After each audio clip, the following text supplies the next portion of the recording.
પતિએ પત્નીની હત્યા કરી તેની લાશ જમીનમાં દાટી દીધી. પછી પોલીસમાં પત્નીના ગુમ થવાની ફરિયાદ કરી અને હાઈકોર્ટમાં તેને શોધી આપવા માટે અરજી પણ કરી. કોઈ હિન્દી ફિલ્મની સ્ટોરીને પણ ટક્કર મારે તેવી આ ઘટના ભુજની છે, જ્યાં પતિ ઇસ્માઇલે પોતાની પત્ની રૂકસાનાનું મર્ડર કરી તેની ભાળ મેળવવાનું નાટક કર્યું. આટલું જ નહીં, તેણે પત્ની ગુમ થઈ ગઈ હોવાના ખોટા પુરાવા પણ ઊભા કર્યા, જેના જામીન ગુજરાત હાઈકોર્ટે આકરા વલણ સાથે ફગાવી દીધા હતા.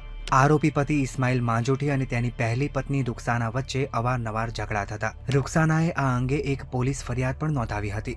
બીજી બાજુ આરોપી ઇસ્માઇલે બીજા લગ્ન કરી લીધા હતા, જેથી રૂકસાના પતિથી અલગ રહેતી હતી. પરંતુ અવારનવાર રૂકસાનાની દખલગીરીથી કંટાળેલા ઇસ્માઇલે અન્ય 6 લોકો સાથે મળી તેનો કાંટો કાઢવાનું કાવતરું ઘડ્યું. વર્ષ 2018માં એક સહ આરોપી રૂકસાનાને ગાડીમાં બેસાડી અવાવરૂ જગ્યાએ લઈ ગયો.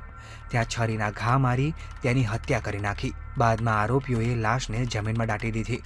રૂકસાનાનો મોબાઈલ પણ અમદાવાદ રેલવે સ્ટેશનની કચરાપેટીમાં ફેંકી દીધો.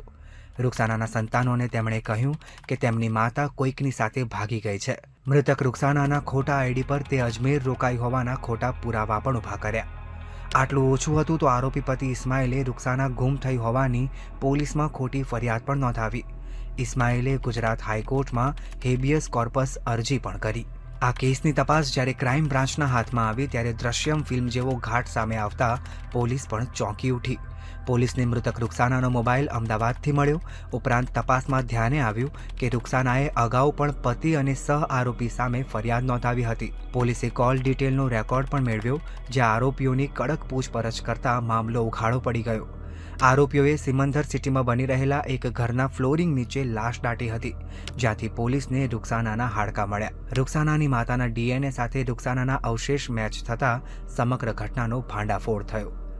આ અંગે વર્ષ 2019માં ભુજના બી ડિવિઝન મથકે 7 જેટલા આરોપી સામે ફરિયાદ નોંધાઈ હતી. આરોપી પતિ ઇસ્માઇલ પોતે કોન્ટ્રાક્ટર છે. તેણે કચ્છની કોર્ટમાં કરેલી જામીન અરજીમાં જણાવ્યું હતું કે તે પોતે પોલિટિક્સમાં જવા માંગતો હતો, પરંતુ રૂકસાના તેને રોકતી હતી. જોકે કચ્છની કોર્ટે આરોપીની જામીન અરજી નકારી દેતા ઇસ્માઇલે ગુજરાત હાઈકોર્ટમાં જામીન અરજી દાખલ કરી હતી. હાઈકોર્ટમાં સરકાર પક્ષે આરોપીની જામીન અરજીનો સખત વિરોધ કર્યો હતો અને જણાવ્યું હતું કે આ એક અતિ ક્રૂર હત્યાનો ચકચારી કેસ છે. આરોપીનું ઘાતકીપણું અને હત્યા છુપાવવાના સમગ્ર ષડયંત્રને જોતા તેને જામીન ન આપી શકાય. આ દલીલો ગ્રાહ્ય રાખી ગુજરાત હાઈકોર્ટે પતિ ઇસ્માઇલ માંજોઠીના જામીન ફગાવી દીધા હતા.